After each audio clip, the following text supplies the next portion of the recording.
Eu te saúdo com a paz do Senhor. Como uma carta escrita há quase 2000 anos pode nos influenciar nos dias atuais? Esta é a lição número 1 da classe de jovens, um convite à autenticidade. Para esta aula, os louvores sugeridos, 186, 225 e 581. É sempre interessante, sempre bom, agradável receber um convite, né? Um convite de formatura, um convite de aniversário de 15 anos, uma festa de noivado ou uma festa mesmo de casamento. É sempre bom, interessante, importante nós recebermos um convite. Por quê? Porque nos dá a ideia de que nós fomos lembrados, que nós somos amados, por isso somos chamados. Ninguém chama para uma festa de casamento uma pessoa desagradável, uma pessoa que não tenha nenhum vínculo com aquela pessoa, não é assim? Pois bem, quando há um convite à autenticidade, e o que é ser autêntico também, eu vou falar sobre esse negócio. Então, quando nós somos chamados a ser autênticos diante do Senhor, como é que está a minha vida diante de Deus? Eu estou vivendo uma vida de autenticidade diante de Deus? É sobre essas coisas que eu vou falar na lição de hoje. Texto principal. Eis que amas a verdade no íntimo e no oculto me fazes conhecer a sabedoria. Salmos 51, número 6. Resumo da lição. A autenticidade da fé cristã é a chave para uma vida plena em Deus. O que é pleno? É viver no máximo. Plenitude é aquilo quando você vive na plenitude, na maioridade, por exemplo, no volume máximo, né? Então é interessante que nós venhamos compreender essa questão de autenticidade. Por que é tão importante falar sobre autenticidade? Porque principalmente nos dias atuais, jovens principalmente, estão vivendo uma vida que não é uma vida autêntica diante de Deus. E isso é importante, nós observarmos que nós precisamos ter uma vida autêntica diante de Deus. E por que os jovens não têm sido tão autênticos diante do Senhor? Porque muitas vezes não são instruídos a serem autênticos. Então é importante que você esteja aqui comigo na aula de hoje para que você tenha assim, uma melhor compreensão dos textos bíblicos, para que você compreenda a importância de estar vivendo uma vida autêntica diante de Deus e, claro, responder, né, a esse convite, né, chamado para a autenticidade. Introdução. Por isso a carta de Tiago é repleta de conselhos práticos para uma vida cristã bem-sucedida, pois o objetivo é auxiliar os leitores a amadurecerem na fé cristã, trazendo esperança em meio às tentações. Pois bem, conselhos práticos. O conselho, de um modo geral, há quem diga que conselho, se fosse bom, não se daria, né? O conselho, de modo geral, vai sempre contra aquilo que nós desejamos. Por isso que, geralmente, os jovens não gostam de ouvir conselhos. Mas os conselhos vindo de pessoa idônea, e a idônea que eu quero dizer são pessoas responsáveis, com responsabilidade, pessoas que realmente são pessoas autênticas, pessoas realmente que têm uma sabedoria, vai te poupar muita dor de cabeça. Você vai ter uma vida autêntica e uma vida muito mais plena com o Senhor. E isso serve para todos os âmbitos da nossa vida. Portanto, nós devemos sempre ter conselhos práticos para as nossas vidas, para que nós venhamos assim ter um pouco mais de tempo para o Senhor. O objetivo é auxiliar os leitores a amadurecerem na fé. Amadurecer na fé é uma questão muito profunda, porque amadurecimento dá a ideia de longevidade. Por exemplo, uma fruta não amadurece do dia para a noite, né? Inclusive o coco duplo, por exemplo, ele demora cerca de 20 anos para ficar maduro. É a fruta que demora mais tempo no mundo para se amadurecer. Mas veja que grande coisa interessante, amadurecimento tem a ver com prática e não com quantos janeiros você já celebrou, né? Ou seja, com quantos aniversários você já celebrou. Você possivelmente pode conhecer jovens de 20 anos que tenham muito amadurecimento na fé cristã e até mesmo na vida cotidiana. Da mesma forma que você verá pessoas com seus 70 anos que agem como crianças, e aqui cabe a colocação de que vivem como crianças porque realmente são pessoas infantis, são pessoas que realmente não amadureceram durante a vida. Então, o que é esse amadurecimento? É quando uma pessoa sabe discernir entre certo e o errado e sempre opta pelo aquilo que está certo.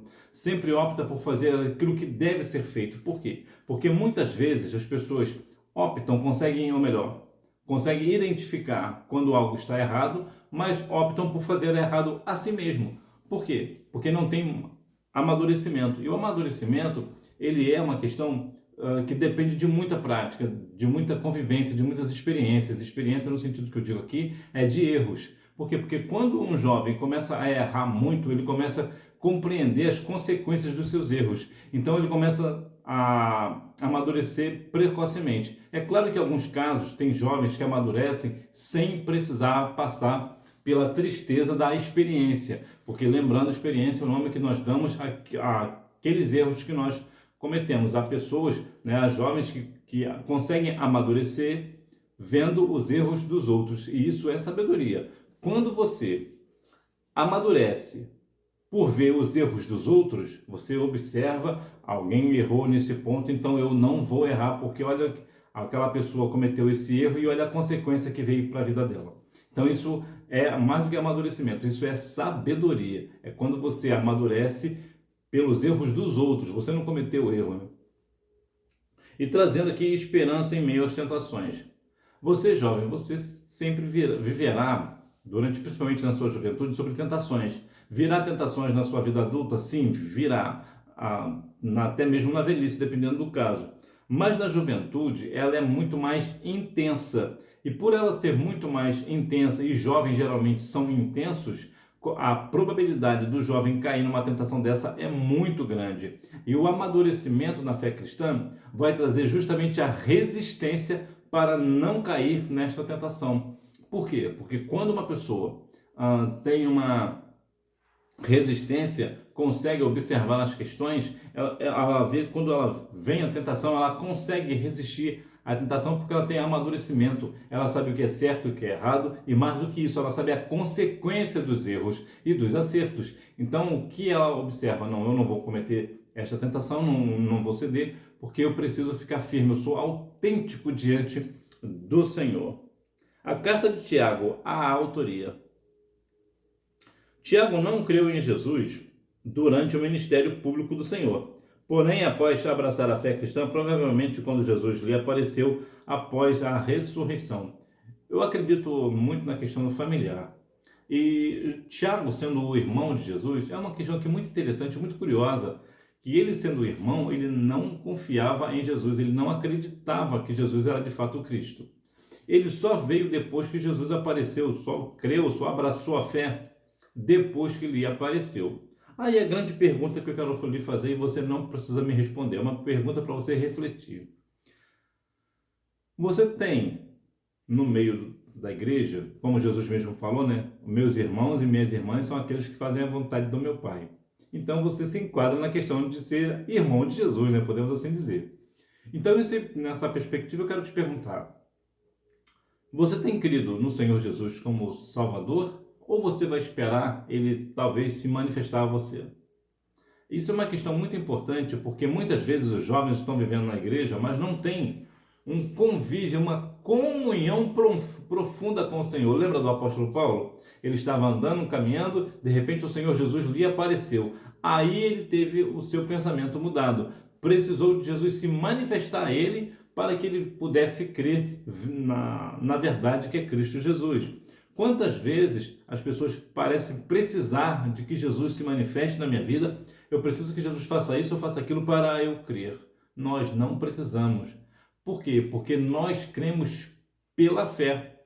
E a fé é o firme fundamento das coisas. Então é muito importante que você observe muito essa questão para que você não seja mais uma pessoa pela qual só crê no Senhor Jesus se ele se manifestar. Olha o que a Bíblia diz sobre fé. Aos Hebreus capítulo 11, versículo 1. Ora, a fé é a certeza das coisas que se esperam. Ora, a fé é a certeza das coisas que se esperam e a prova das coisas que não se veem.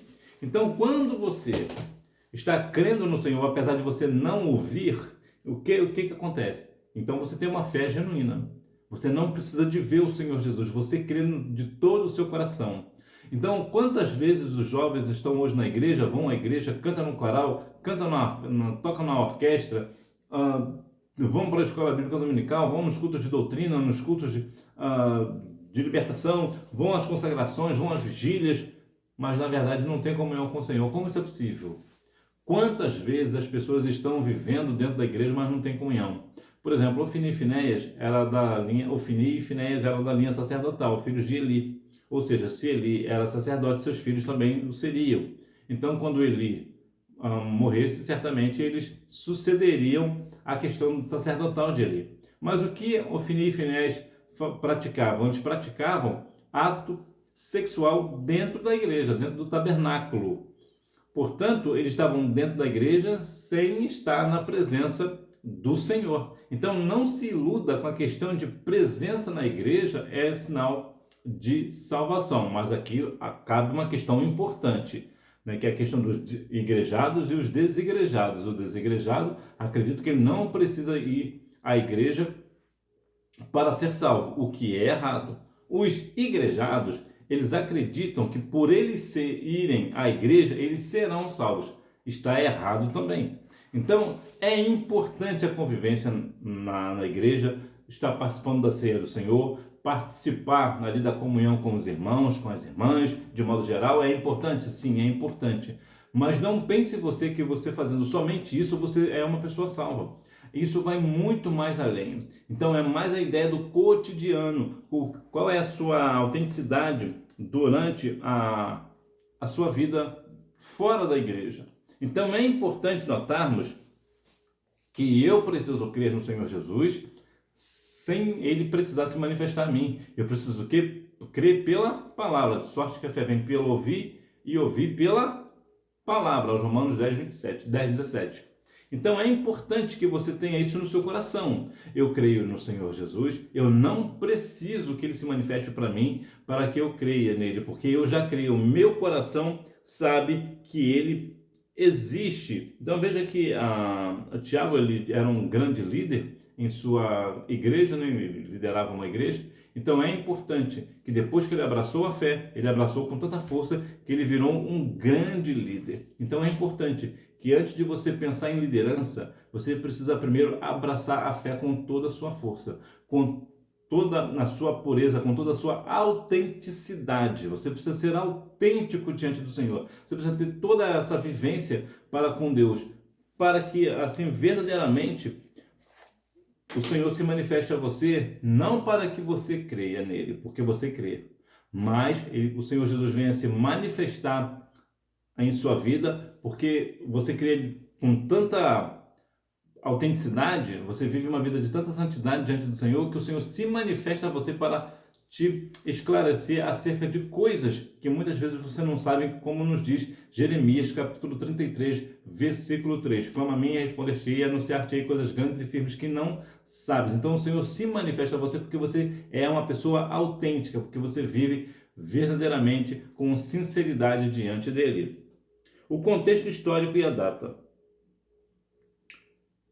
Tiago escreveu a carta em um contexto de perseguição aos cristãos. A citação às 12 tribos dispersas refere-se aos crentes de origem judaica. Então veja aqui um contexto interessante de perseguição aos cristãos. Se falando em carta, é muito provável que você nunca tenha visto uma, né? Porque a geração nova hoje, as cartas já ficaram para trás já faz alguns anos, então possivelmente você não deve saber muito. Quando uma pessoa escreve uma carta para outra pessoa, de modo geral, essa carta é pequena, ela não costuma ser uma carta longa, de modo geral. Anteriormente, em emissoras de TV, por exemplo, as pessoas, né, que admiravam um determinado artista mandavam cartas longas, algumas até quilométricas no sentido literal, para essas pessoas. Então mandar carta é um ato de amor, é um ato de carinho, é um ato de cuidado. Então quando uma pessoa faz isso, antigamente era assim, hoje temos mensageiros, né, de mensagens de aplicativos. Então quando você lembra de uma pessoa, você manda um texto para essa pessoa. Por quê? Porque você gosta dessa pessoa, você se lembrou dela. Então, a mensagem que você manda, por exemplo, pelo WhatsApp ou pelo Telegram, é uma forma de carta. Só que essa carta sua geralmente é pequena. Geralmente os textos hoje são bem pequenos. Então, veja que, num sentido de perseguição, Tiago teve esse cuidado de enviar uma carta aos irmãos que eram, de sua maioria, de origem judaica. Isso nos traz uma reflexão muito importante. Mesmo em momentos de perseguição, nós precisamos nos preocupar com aqueles que são nossos, né? Os nossos irmãos, as nossas irmãs, ou mesmo família, de modo geral, né? Aquelas pessoas próximas, os nossos amigos. Nós devemos dedicar um tempo nosso para essas pessoas. Não precisa ser um longo tempo. Quando você, por exemplo, acorda pela manhã e você envia uma mensagem carinhosa para uma pessoa que você tem muito apreço, aquela mensagem vale muito. Você pode, inclusive, estar salvando uma vida.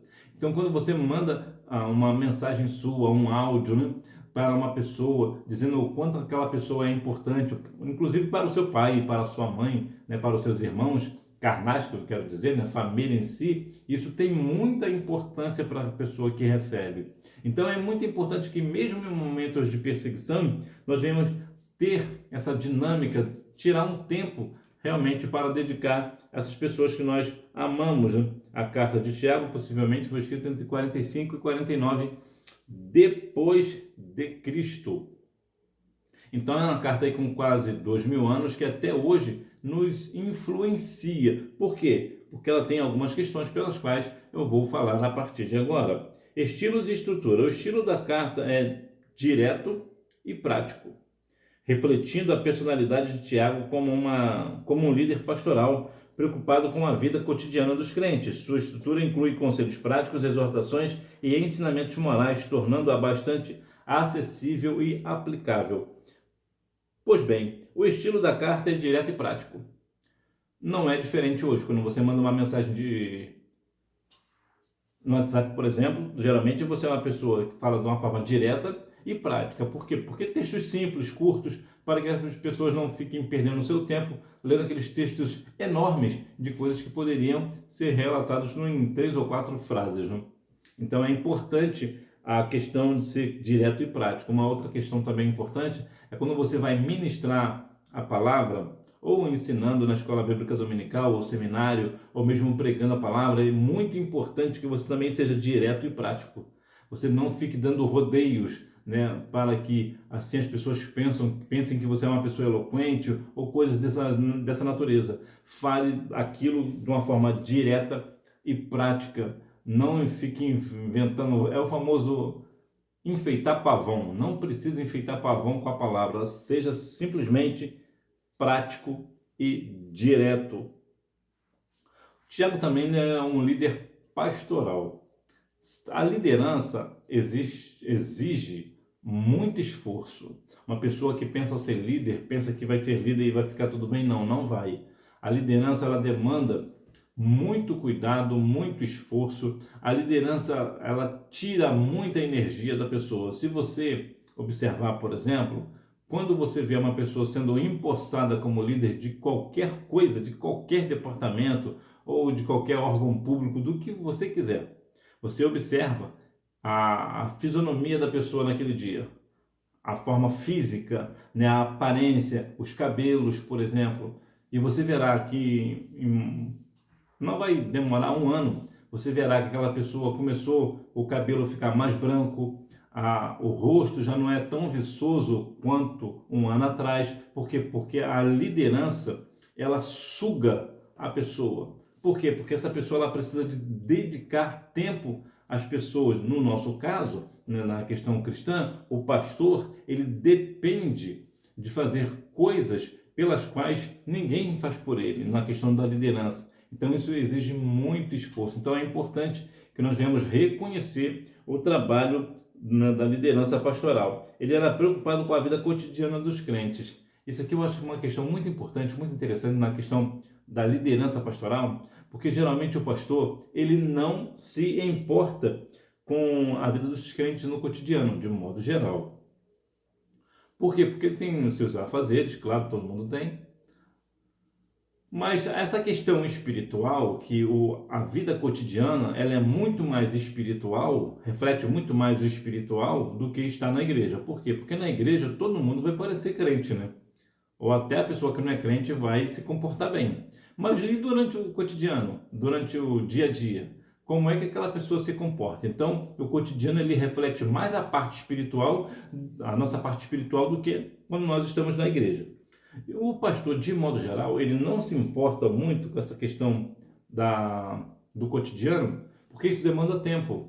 E mais do que tempo, muitas vezes é a questão de não se importar mesmo. Infelizmente, uma realidade triste que nós vivemos, que os pastores hoje não se importam. E o que é importar? Importar é trazer para dentro. Ou seja, o pastor, ele não age de uma forma se colocar no lugar da pessoa, né? Eu não digo assim, não vou generalizar, mas sei que isso acontece muito, né? Os pastores, principalmente esses pastores novos, né? Os pastores coaches, né? Que as pessoas chamam, eles não têm esse interesse de se importar com a vida da pessoa, né? De trazer para dentro, de realmente saber se aquela pessoa está passando uma necessidade ou não, se aquela pessoa precisa de uma orientação num assunto específico, ou se aquela pessoa está tendo alguma aflição na vida. Eles não têm nenhum interesse nesse negócio, de modo geral. É claro que existem alguns pastores sérios, claro que existe, e graças a Deus são muitos, né? São a maioria. Mas, infelizmente, eu já vi casos, por exemplo, de pastores que foram falados, né, para meu filho não está bem na igreja, você pode ir na minha casa, conversar com ele, para ver se ele volta para Jesus. E a resposta do pastor foi o quê? Não, manda ele me procurar lá no meu gabinete. O que é isso? Isso é uma inversão de valores. Não é a ovelha que procura o pastor, é o pastor que procura a ovelha. Então você vê que já tem aqui uma discrepância. Por quê? Porque não é todo pastor que realmente se importa com as ovelhas. Então, se o seu pastor se preocupa com você, pega no seu pé, glorifica a Deus pela vida dele. Sua estrutura inclui conselhos práticos. Eu já falei sobre conselhos práticos, né? Os conselhos que realmente é aquilo que você tem que fazer. Você não tem opção, é um conselho prático, é aquilo que você tem que fazer mesmo. E a questão das exortações, né, e ensinamentos morais. Os ensinamentos morais também são tão importantes, não dá aqui para ficar falando sobre essas questões, para não se tornar aqui um pouco repetitivo também, né? Todos nós sabemos sobre a questão dos ensinamentos morais, o que nós devemos e o que nós não devemos fazer, aquilo que é moral e aquilo que é imoral. Então, você jovem, claro, você tem discernimento desse negócio pelo Espírito Santo e até mesmo pela questão do seu intelecto. Eu não vou entrar nesse parecer, mas que nós venhamos assim continuar firme no caminho do Senhor, para observarmos que verdadeiramente nós devemos ter a nossa, se for o teu caso, uma liderança que realmente se importa com as pessoas no seu cotidiano. Propósito e atualidade da carta de Tiago. Propósito da carta. O alvo de Tiago é que os crentes vivam a sua fé de uma maneira sólida e demonstrem a verdadeira maturidade que a fé em Jesus Cristo pode produzir. Ouvir a palavra de Deus e não a colocar em prática é o mesmo que não crer que ela é a palavra da verdade que pode salvar o pecador. Deixa eu fazer uma pergunta para você.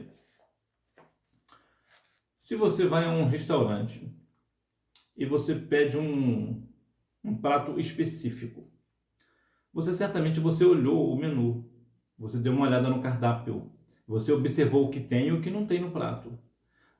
Então, quando aquele prato chega, você pode, se você quiser, observar uma questão muito interessante, que é o seguinte: você pode ler todos os ingredientes do prato. Você vai ler e você vai saber de como ele é, o que a questão específica dele, o alimento específico. E o que eu quero dizer para você nesse sentido? Se você não comer aquele prato, você vai se alimentar? Somente lendo a receita? Certamente que não. Assim também é a palavra. O fato de você somente ler a palavra não vai te alimentar se você não pôr em prática, se você realmente não degustar a palavra, se você realmente não buscar a palavra, não se alimentar verdadeiramente da palavra.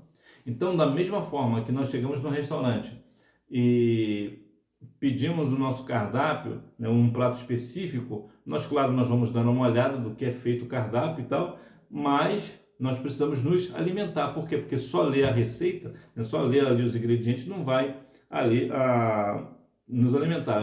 Recentemente eu tive numa celebração de casamento de um ex-aluno e eu pedi, claro, né, pedi pizza no restaurante. Olha que situação, hein? Claro que eu pedi uma pizza. Pedi uma pizza e, claro, comi a pizza. Por quê? Porque eu gosto de pizza mesmo. Mas qual é a questão aqui? No cardápio tinha os ingredientes da pizza, mas eu não estava muito interessado em saber os ingredientes da pizza. Está mais interessado em quê? Em degustar a pizza. E assim também é a palavra. Nós devemos ler a palavra? Sim, nós devemos ler a palavra para saber do que se trata a palavra, aquele prato da palavra específico, né? Mas, por exemplo, Salmo 23 é o nosso prato, é o prato do Bom Pastor. Inclusive, curiosamente, eu achei muito curioso que lá nesse restaurante tinha uma costela à moda do pastor. Eu achei muito curioso o nome do prato. Mas veja aqui, quando você vem nesse sentido de se alimentar, você observa que quando você se alimenta, como no Salmo 23, por exemplo, quando você lê o Salmo 23, você compreende o Salmo 23 e agora você põe em prática. Quando você põe em prática a palavra do Salmo 23, o que acontece com você? Você está se alimentando da palavra. Aí é diferente. Portanto, a questão da fé aqui é de uma maneira sólida e demonstra a verdadeira maturidade que a fé de Cristo traz. Ser maduro naquilo que você está fazendo, naquela fé que você tem. Isso te faz o quê? Te faz um cristão autêntico. Você verdadeiramente, as pessoas observam que realmente você vive a palavra na sua plenitude, a sua fé na plenitude. Então é importante que nós venhamos compreender que nós devemos sim ler a palavra, mas mais do que ler a palavra, nós devemos nos alimentar da palavra. A aplicação prática. Os ensinamentos de Tiago são extremamente práticos, abordando questões como o controle da língua, a pureza moral e a justiça social. Bom, aqui, propriamente dito, acredito que o mais importante é o controle da língua. Por que o controle da língua é mais importante aqui? Porque certamente a pureza moral você já conhece bem, você já sabe dominar. E a questão da justiça social também. Mas a língua é algo extremamente difícil de segurar. Principalmente quando nós estamos vivendo uma situação muito alegre, né? Nós acabamos falando aquilo que nós não devemos. De modo geral, quando a gente está alegre, nós não devemos fazer promessas. Por quê? Porque quando nós estamos alegres, nós fazemos promessas que nós não conseguiríamos cumprir. Mas como nós estamos empolgados, estamos num momento de empolgação, de emoção, nós acabamos falando. Pois bem, a língua é uma questão extremamente difícil de domar. É importante, jovem, que você, na sua vida, você tenha cautela no falar. Eu sei que muitas vezes nós queremos esbravejar, nós queremos responder aquele insulto, aquela ofensa, mas há momentos que nós devemos nos resguardar. Por quê? Porque há pessoas, há situações que merecem apenas o nosso silêncio. Você não precisa responder quando você... Por exemplo, dependendo do caso, quando uma pessoa te insulta, dependendo muito do caso, você sabe que você não é aquilo, então você não precisa responder. Você sabe que você não é. Agora, se você também acha que aquilo é ofensivo, então você pode até dar uma resposta.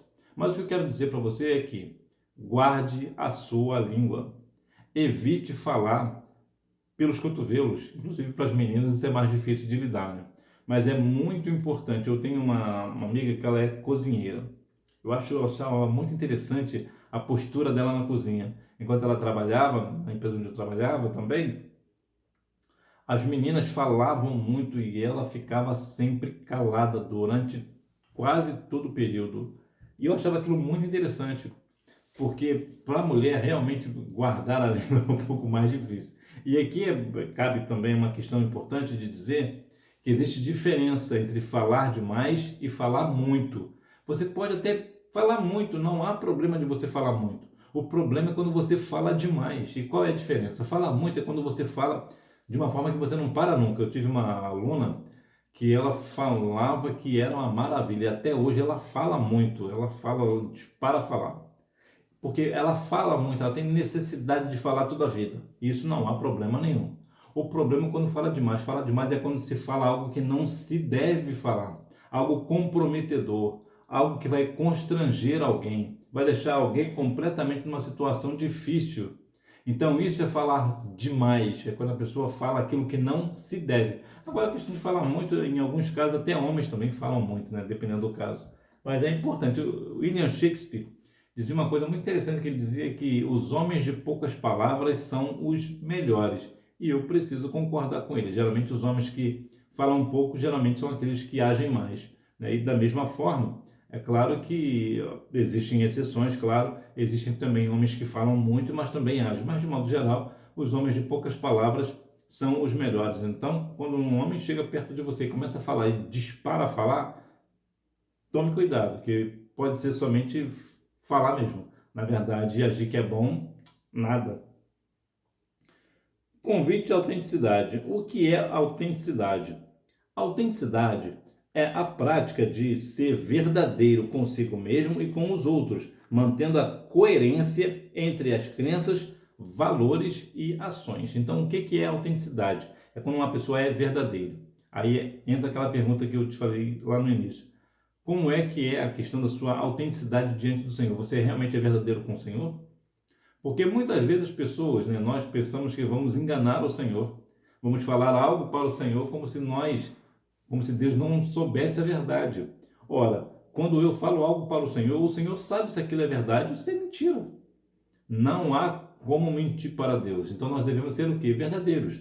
Está passando uma situação difícil, você não está aguentando a situação? Fale. Josafá, quando estava numa grande guerra, ele não disse que ele ia fazer e acontecer. Ele disse o seguinte: Senhor, está vindo contra nós um exército pela qual um homem que nunca perdeu uma batalha. O homem, ele é bom na briga, ele é bom de guerra. O que ele estava falando? Ele estava sendo autêntico diante de Deus, ele estava sendo verdadeiro. Realmente, Senaqueribe nunca tinha perdido uma batalha. Então, o que ele fez?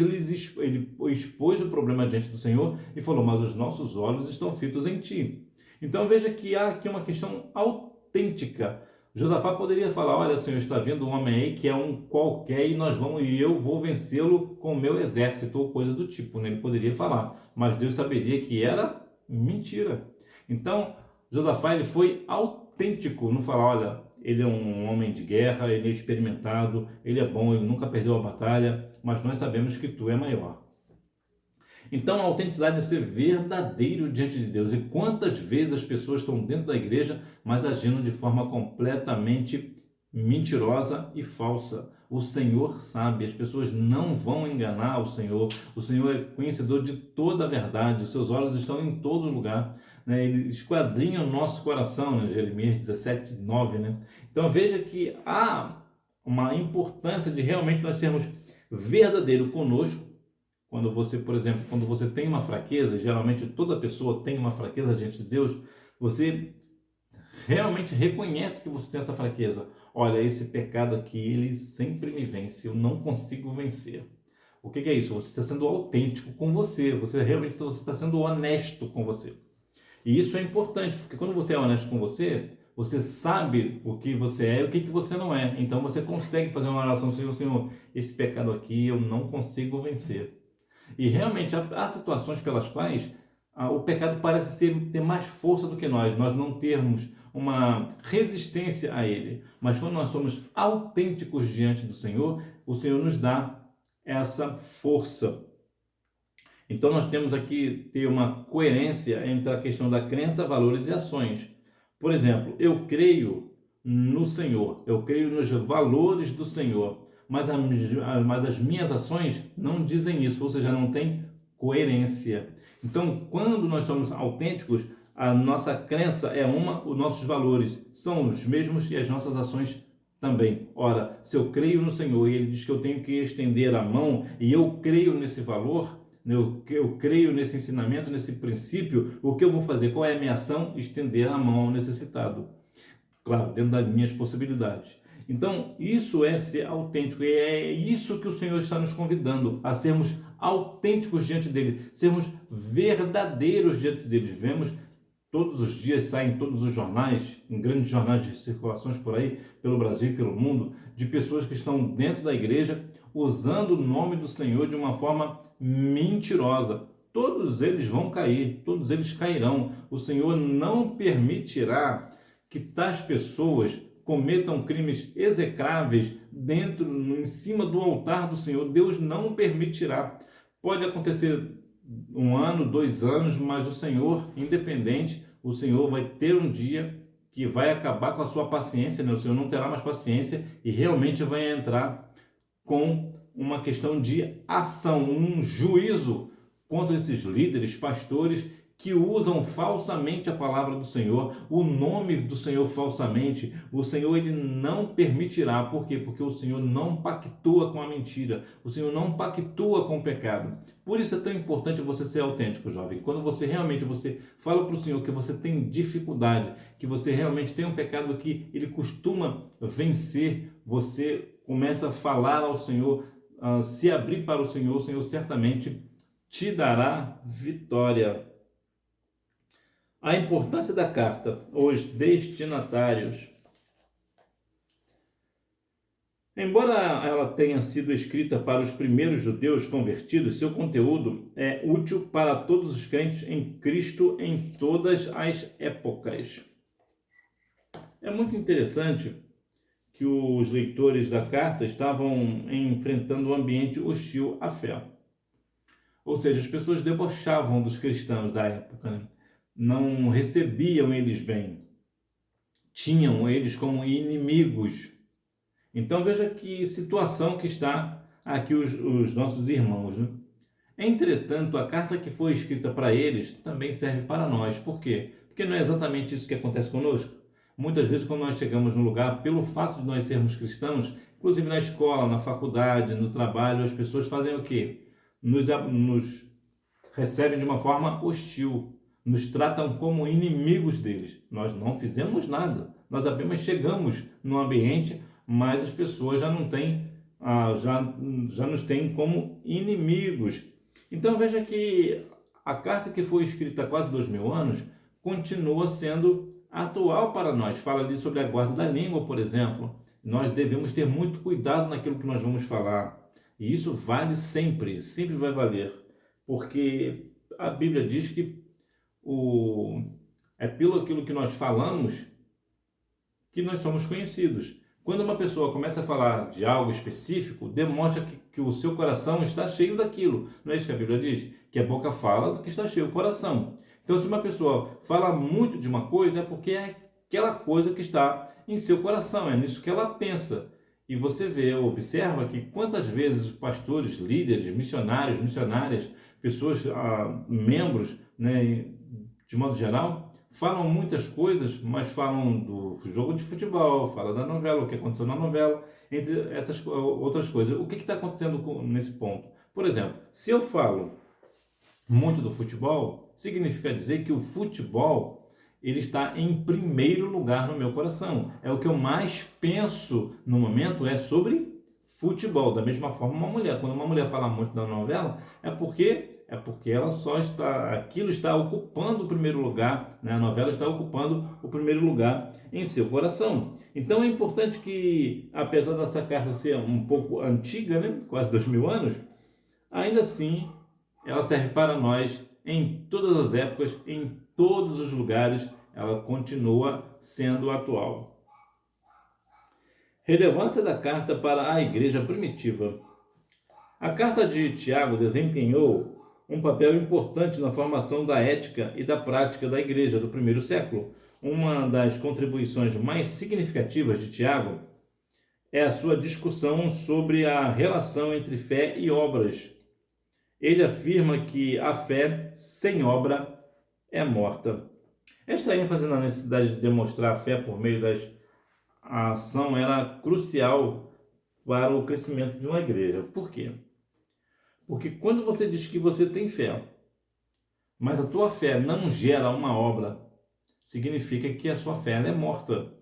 Por exemplo, se eu digo que eu tenho fé no Senhor Jesus, que o Senhor Jesus vai suprir as necessidades dos meus vizinhos, mas por outro lado eu não tenho a ação de ir lá no meu vizinho ver o que ele está precisando para o seu mantimento, a minha fé está sendo morta. Por quê? Porque eu creio, mas eu não ajo, eu não tenho uma atitude com base na minha crença, com base na minha fé.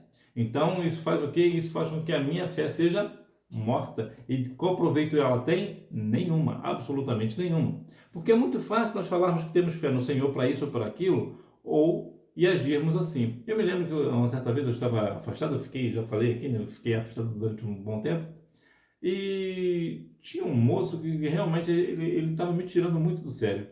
E ele falou algumas coisas que ele tinha fé disso, que o Senhor Jesus faria isso, e tudo que ele falou era verdade. Mas o que me deixava numa situação ali constrangida com ele, porque ele não agia absolutamente nada. Até que teve uma hora que ele falou assim, o Senhor Jesus, ele ressuscita morto, e ressuscita mesmo. Mas eu virei para ele e falou assim, o senhor tem fé mesmo que o Senhor Jesus ressuscita os mortos? Ele, claro que eu tenho fé, eu tenho toda a fé do mundo que o Senhor Jesus ressuscita morto. Eu virei para ele e disse assim, então vamos até ali no cemitério, tem um cemitério ali perto, vai lá orar para que aqueles mortos ressuscitem. Não, aí não. Ué, mas o senhor não disse, acabou de dizer que o senhor tem fé que o Senhor Jesus ressuscita mortos? Então eu sei que ali eu fui até um pouco petulante, né? Foi até um pouco desrespeitoso de uma forma geral, até porque eu conheço a palavra, mas a minha questão ali era para mostrar para ele que existe a questão da fé, mas existe também um momento da fé. Existem momentos que você terá fé e realmente haverá momentos que você vai titubear. Abraão, por exemplo, teve a sua fraqueza na fé e tantos outros, né? Tem situações pelas quais nós temos dificuldade de compreender e de entender, então a nossa fé parece não corresponder. Em alguns casos específicos, que deixe claro. Agora, quando um cristão diz que tem fé, mas ele não age segundo a sua fé, aquela fé é morta. É completamente morta, ela não tem nenhum valor. Então, jovem, se você diz que você tem fé que o Senhor Jesus ele pode encher a sua igreja de pessoas, né, que as pessoas aceitarem a Cristo como Salvador, qual é a sua ação? Pregar o Evangelho. Então aí você vai ter coerência na tua fé e na sua obra. Você tem fé que o Senhor Jesus salva, e porque você tem fé que o Senhor Jesus salva, e Ele salva mesmo, o que você vai fazer? Você vai pregar o Evangelho para que essas pessoas conheçam a Cristo e assim sejam salvos por Ele. Então veja que é extremamente importante uma igreja viver uma vida que realmente tenha fé e essa fé gere a obra, para que venha assim ter valor e o nome do Senhor Jesus seja glorificado. A sua contemporaneidade. Na carta também encontramos temas relevantes como a importância da oração, a paciência nas provações e o controle da língua. Bom, aqui já falamos aqui de alguns pontos, mas vamos aqui. A importância da oração. Quando eu falo muito sobre a questão da oração no contexto de amigos, como é que você sabe que você é um amigo de uma pessoa? Quando você conversa muito com ela. E o que é oração? Oração é quando nós conversamos com Deus, não é assim? Então, à medida que você ora ao Senhor, você está conversando com Deus. Ou seja, você está criando intimidade com Deus. A intimidade com o Senhor só vem assim, através da oração. E a oração ela é tão profunda que até Jesus orou. Jesus precisava orar? Não, ele não precisava orar. Por quê? Porque ele era Deus e ele é Deus, então ele não precisava orar. Mas por que ele orava? Para nos demonstrar, através de exemplo, que a oração ela nos traz para próximo de Deus. Então, quando você começa a orar ao Senhor, buscar a Deus em oração, o Senhor começa a olhar para você diferente. Veja, por exemplo, o caso de Jó, né, que orava ao Senhor. Ele passou uma situação terrível, mas o Senhor lhe deu vitória no final. Ana, por exemplo, queria muito ter um filho e ela foi específica, né? Ela tinha que ser um homem. Então, quando ela começou a orar, aquilo criou uma conexão com o Senhor, uma comunhão com o Senhor. Qual foi o resultado? Deus se lembrou de Ana e deu a ela um filho. Eu sempre digo aqui, é sempre bom lembrar, que quando a Bíblia menciona que Deus se lembrou de alguém, não quer dizer que Deus esqueceu daquele alguém, significa que Deus tomou uma atitude na situação daquela pessoa. Então veja Jabes, por exemplo, né, como a Bíblia nos menciona que ele orou e o Senhor mudou o quadro da sua vida. Por quê? Porque a oração ela cria intimidade. Então nós devemos realmente ter essa intimidade com o Senhor. Essa intimidade só vem através de oração. Então você precisa orar. Eu preciso orar o dia inteiro? Não, você precisa rasgar o seu coração, ser autêntico ao Senhor. Se você orar 2 minutos, 1 minuto, já é um bom começo. Se você dobrar o seu joelho e já buscar o Senhor, já é um bom início. A Bíblia diz lá em Isaías 55, né? Buscar enquanto me pode achar, invocar enquanto Ele está perto. Então, enquanto o Senhor está perto, entra no seu quarto, e é interessante que o seu quarto seja puro, né? Você não tem aquele quarto cheio de imundícia, né? Você sabe o que eu estou dizendo, né? Então, você entra dentro do seu quarto limpo e faz o quê? Faz a sua oração ao Senhor. Por que eu digo limpo? Porque se no seu quarto, e a limpeza aqui que eu digo é espiritual, para deixar claro, se no seu quarto tem situações de pecado, revistas que você não deveria ter, né? A única revista que pode entrar lá no seu quarto é a revista da Escola Bíblica Dominical. Olha lá, hein? Olha lá a revista que você está entrando. Olha, veja bem os sites que você visita no seu quarto, hein? Então, quando você entra no seu quarto e o seu quarto está repleto de pecado, o Senhor vai ouvir tua oração, mas ele não vai responder porque ele não pactua com o pecado. Então, o que você faz? Você primeiro tem que fazer o quê? Tirar toda a imundícia do seu quarto, jogar para lá, né? Queima esse negócio, acaba com esse negócio. Aí sim você ora. Então, quando você entra no seu quarto e você ora ao Senhor 1 minuto, 1 hora, claro que quanto mais orar, melhor, né? Então, quanto mais você ora ao Senhor, mais intimidade com Ele você tem. Aí você verá que o Senhor vai começar a responder as suas orações. Aquilo que é impossível de você resolver, você verá que Deus resolverá para você. Então, é necessário que nós venhamos limpar os nossos corações, tudo quanto é pecado, maldade do nosso coração, o ambiente que nós vivemos, né, a nossa casa, nosso lar, o nosso quarto, não deve ter coisas de pecado, né? Coisas que você deixou, que eu deixei claro, né? Não precisa ser específico, né? Então, quando nós retiramos tudo aquilo que não provém do Senhor e nós oramos ao Senhor, o Senhor terá as nossas orações como um perfume suave. Então, o Senhor vai começar a responder às suas orações. Vai demorar alguns casos? Sim, vai demorar alguns casos, mas há casos que o Senhor vai responder na hora. Eu me lembro que certa vez eu fui orar por uma pessoa e eu orei e eu precisava que o Senhor me respondesse naquela hora. Era crucial que o Senhor me respondesse, porque se o Senhor não me respondesse, aquela pessoa perderia a sua vida. E o Senhor respondeu imediatamente. Eu orei da minha casa, né, por uma pessoa que morava em outro estado, que mora em outro estado, e o Senhor imediatamente, eu estava conversando com a jovem, e a jovem estava a ponto de tirar a sua vida. E eu dobrei o meu joelho e fui orar, e foi a única forma, não tinha argumento com a situação que ela estava vivendo. Eu orei ao Senhor, pedi um sinal ao Senhor, e o Senhor me deu um sinal, e realmente aquela jovem não tirou a sua vida. Então há orações pelas quais o Senhor vai te responder imediatamente pela questão da urgência. Mas há casos que o Senhor vai fazer você orar muito tempo para testar a sua fé. Ver se você realmente é autêntico. Eu já falei aqui, na minha igreja tem uma irmã que orou durante 25 anos para Deus salvar o seu esposo. Então veja que há orações que você demorará anos para ter uma resposta. Ainda hoje eu estive conversando com uma irmã que está com seu filho afastado dos caminhos do Senhor, e ela fala: eu oro todos os dias para que meu filho volte à casa do pai. Então, e ela faz isso há anos que ele está desviado. Um grande amigo, meu amigo. Então veja que há uma questão aqui de tempo. A oração, ela precisa ter uma perseverança.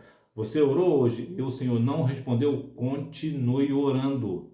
Continua orando. Mas já faz 10 anos que eu oro. Continua orando. Nós devemos ter uma intimidade com o nosso Deus. E essa intimidade só vem através da oração. A paciência nas provações.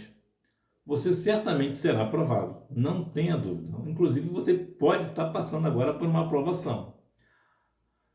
O que se faz na aprovação? Paciência. E paciência é uma das questões assim, muito difíceis de ter, né? Paciência é uma questão muito difícil. Mas nós devemos estar enraizado na questão da paciência. Nós precisamos ter paciência. Não precisa ter aquela paciência de Jó. Aquela paciência de Jó, acredito que ninguém consiga ter uma paciência como Jó possuía. Mas nós devemos ter uma paciência, nós devemos acalmar o nosso coração, apesar das provações, das circunstâncias.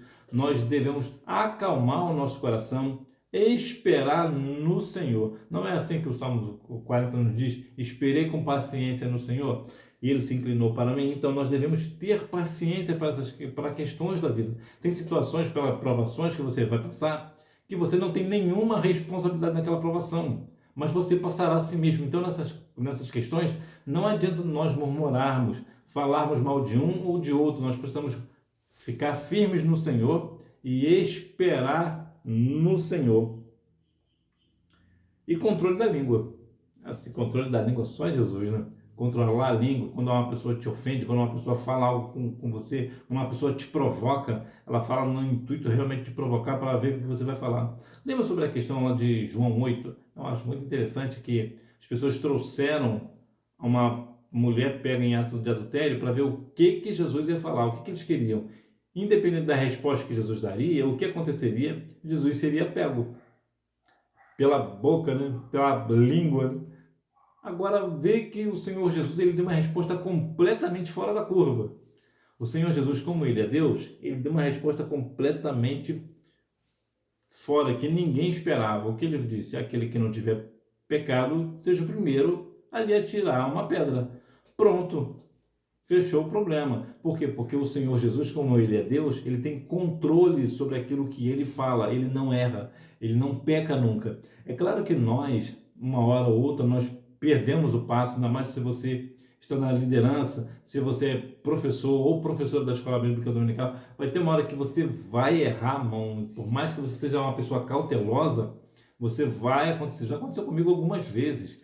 Por mais cuidado que eu tenha, tem uma hora que acaba escapando alguma coisa, né, talvez pela empolgação do momento, ou por não vigiar, ou por uma coisa ou outra, acaba falando coisas que nós não devemos. Por quê? Porque nós não conseguimos guardar a língua 24 horas por dia. Tem uma hora que a gente acaba falando tudo que nós não devemos. É claro que quando você, jovem, é uma pessoa autêntica, quando você tem um equilíbrio, quando você realmente está no Senhor, claro, você tem muito mais facilidade de guardar a sua língua e não falar aquilo que não se deve. Algumas vezes, eu já fui provocado algumas vezes, como você certamente também. Então, o que eu fazia? Eu guardava a minha língua. A minha vontade realmente era de falar uma meia dúzia de verdade. Mas eu preciso guardar a minha língua para não suceder coisa pior. Lembra que a Bíblia diz lá em Provérbios 16, né? Provérbios 16...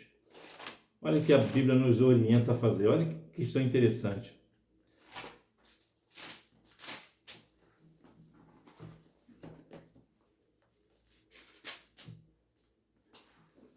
Provérbios 15.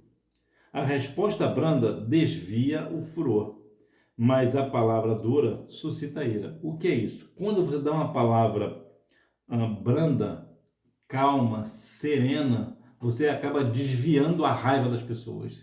As pessoas já não vão ter raiva de você. Uma pessoa chega esbravejando e você, calmo, sereno, dá uma resposta suave, a tendência é que aquela pessoa imediatamente observe que ela fez uma bobagem, falando alto com você. Mas olha como o versículo continua.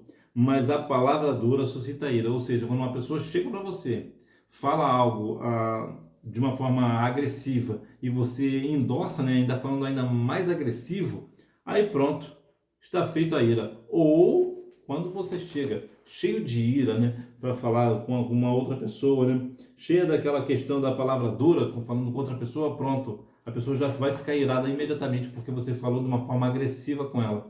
Então veja como a questão da língua, a guarda da língua, ela é extremamente importante. Muitas pessoas acabam entrando em situações, em problemas muito sérios porque não guardou a língua, porque falou demais, né? Falou aquilo que não devia. Então você, jovem, está na presença do Senhor, você que é uma pessoa autêntica, recebeu esse chamado e respondeu o chamado de ser autêntico ao Senhor, guarda a sua língua. Cuide para que você, por causa dela, você não entre em problemas sérios, em consequências muito sérias e seja punido por algo que você tenha dito. É muito curioso que quando um humilhante ele comete um crime e a polícia chega, qual é a primeira coisa que a polícia fala? Quais são os direitos do preso? A primeira coisa que o policial fala é: você tem o direito de permanecer calado. Tudo que você disser poderá e será usado contra você no tribunal. Então veja que você tem o direito de permanecer. Você não, que você não vai cometer crime. Mas o criminoso ele tem o direito de permanecer calado. Por quê? Porque se ele falar alguma coisa ali, isso que ele fala pode ser usado contra ele. E será usado. Então é importante que nós devemos ter cautela naquilo que nós falamos. Nós devemos ter muito cuidado com este negócio. Conclusão.